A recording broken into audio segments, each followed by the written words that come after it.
हेल' लोगोफोर, जोंहा नै दा माने गसाइगावआवहाय थांनानै हिन्जावनि मबाइल गोदान लायदों। बेनो जाहैबाय मबाइलनि नामा जाबाय नाथिं। दा लोगोफोर नै मबाइलनि नामखौ नोंथांमोना नायनो हागोन। नै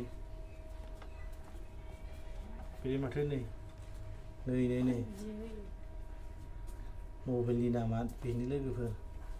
माने उल्था नुगोन आरो नोंथांमोना बेखौहाय।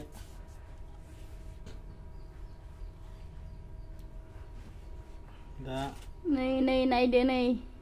दा केमेराया मोजां लोगोफोर, केमेरा मोजांनि थाखाय लाबोदों। नै कलथायाबो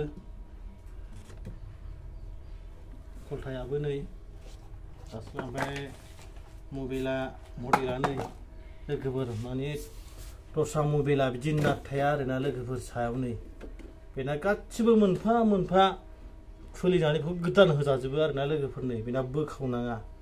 आरो नै केमेरा मडेला नाय लोगोफोर, नै गासिबो जेन'बा बाव स्क्रुप गोनांजोबो आरोना बेना सायावनो।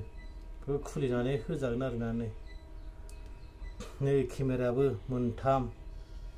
दा बे मबाइलनि दामानो लोगोफोर 24,140 थाखा गोलैदों आरो गासिबो बिनि दामा लोगोफोर।